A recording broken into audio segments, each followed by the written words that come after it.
tanya. Sama ketika mau beli produk, lebih memperhatikan apa dulu.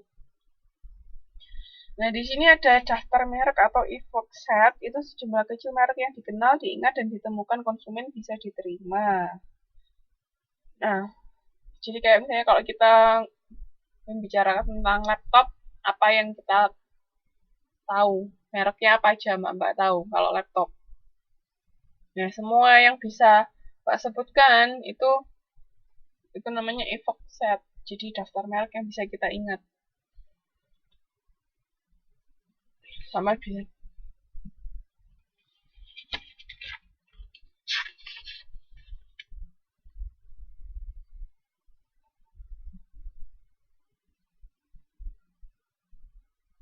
apa aja? Kalau kita bicara laptop, yang ada di pikirannya Mbak, oh, apa aja? Mbak, iPhone itu bukan laptop loh.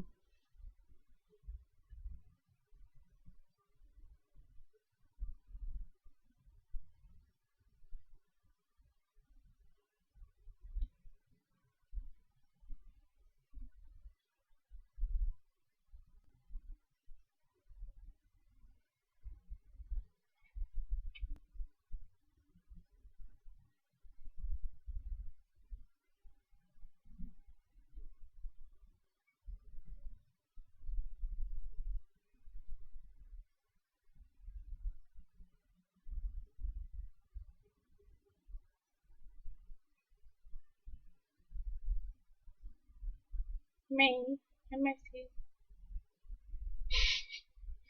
Nah, ya itu berarti kalau Mbak bisa menyebutkan itu di evoke set. Jadi kita bisa tahu merek kalau kita misalnya bicara produk apa, merek-merek tersebut yang muncul. Nah, gini aja, bisa dilihat di bagian ini.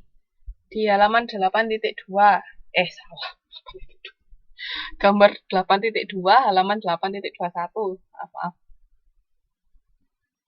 Ya, di situ kan ada semua merek. Ada yang terus dari semua merek itu ada merek yang dikenal sama merek yang tidak dikenal. Nah, itu bisa. Berarti kan ada merek yang nggak kita kenal. Nah, dari merek yang dikenal itu bisa juga ada yang diminati atau bisa didapat diterima. Maksudnya kita masih ketika kita mau beli laptop, itu kita masih bisa mempertimbangkan merek tersebut. Itu namanya evoke set. Kayak gitu. Jadi sekarang dari merek-merek itu misalnya yang Mbak minati atau masih bisa diterima kriterianya itu namanya evoke set. Nah, kalau inept set itu tidak layak atau tidak dapat diterima. Maksudnya kita sudah tidak mungkin akan beli barang itu misalnya. Misalnya sudah tidak termasuk. Iya ya. Saya sudah tidak termasuk ke dalam kriteria kita, itu namanya inept set. Jadi nggak masuk di evoke set. Terus kalau inert set itu merek yang dianggap biasa atau tidak aktif. Jadi juga tidak masuk kriteria. Sama ada lagi yang namanya merek yang diabaikan. Nah, dari evoke set ini, itu kan tadi kan yang kita minati sama bisa kita terima, maksudnya bisa kita jadikan alternatif. Itu ada dua lagi, merek yang kita beli sama merek yang enggak dibeli. Itu. Jadi itu ya ketika kita mengevaluasi beberapa alternatif yang ada, itu seperti itu. Penyebab ini, penyebab merek tidak masuk dalam evoke set itu kenapa? Mungkin tidak dikenal, karena tidak bisa diterima, ya kan tinggal ini tadi, hal-hal yang dibahkan ini selain evoke set apa.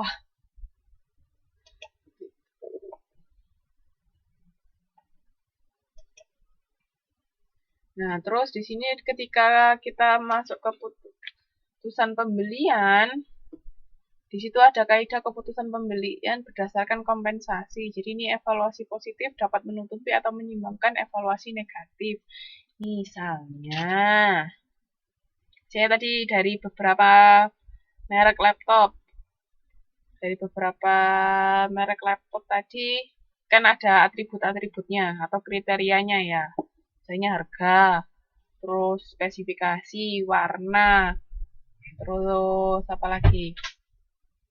Uh, ukurannya, besar kecilnya. Nah, dari situ itu misalnya ada yang satu evaluasi kita kasih positif, mungkin yang lain memori juga bisa.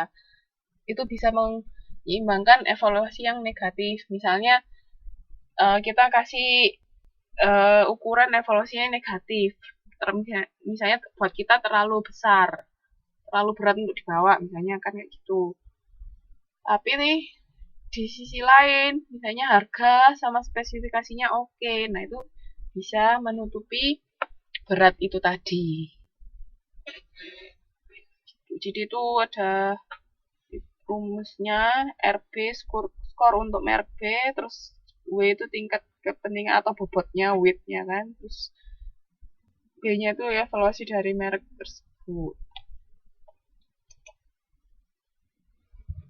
Nah, di sini ada juga yang namanya non-compensatory decision rules. Itu konsumen tidak mungkin menyeimbangkan penilaian positif mereka atas satu sifat dengan penilaian negatif sifat lainnya. Nah, kalau tadi kan yang negatif itu kan bisa ditutupi sama yang positif. Kalau tadi kan compensatory decision rule, jadi bisa yang negatif bisa ditutupi sama yang positif. Nah, tapi kalau non-compensatory itu berarti tidak bisa ditutupi.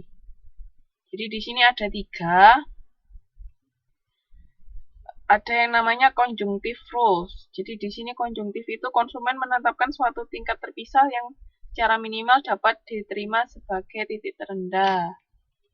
Jadi misalnya ada merek yang di bawah titik minimum, merek tersebut dapat dihapuskan dari pertimbangan selanjutnya. Jadi begitu misalnya tadi berat, kita pokoknya intinya tidak mau beratnya lebih dari 2 kilo misalnya laptopnya. Begitu ada beratnya 2 kilo, walaupun harga sama spesifikasinya oke, sudah dia tidak masuk ke dalam kriteria. Itu kalau conjunctive rules. Kan kalau yang pertama yang compensatory tadi kan walaupun dia berat tapi karena harga sama kualitasnya oke, kita masih nggak masalah. Tapi kalau di sini kalau yang conjunctive rules itu karena dia sudah melewati titik minimum, karena kita tidak mau barang yang beratnya lebih dari 2 kilo, berhubung dia merek, misalnya merek A ini barangnya sudah beratnya 2 kilo, ya sudah, dia nggak akan masuk ke kriteria lagi. Seperti itu. Itu konjungtif ya. Kalau disjunktif itu menetapkan tingkat kinerja minimal untuk setiap atribut yang dianggap penting. Jadi merek yang memenuhi atau melampaui kriteria itu masuk dalam pilihan. Jadi kalau menggunakan model ini Anda akan berkata ini, saya memilih semua merek yang memiliki kinerja baik pada atribut yang saya anggap penting. Jadi misalnya kalau di sini tadi kalau dari atribut kita apa namanya? Misalnya yang penting apa? Harga. Terus apa lagi? Kalau beli laptop apa yang penting? Mungkin berat nggak seberapa penting ya.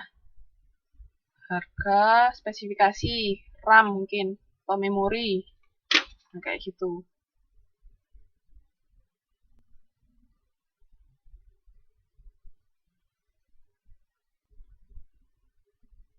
Nah, bedanya konjungtif sama disjunktif ini apa? Kalau di sini itu kan sebenarnya mirip sama konjungtif, tapi miripnya di mana dia memiliki standar minimal. Tapi kalau yang disjunktif ini memilih merek yang memiliki skor paling tinggi pada salah satu atribut tersebut.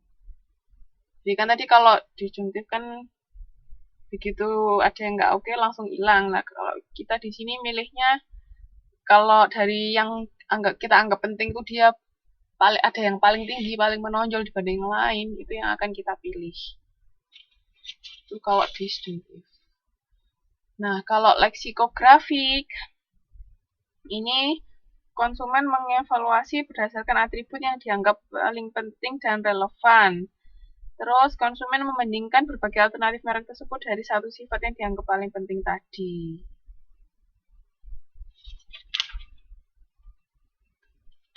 Jadi misalnya ini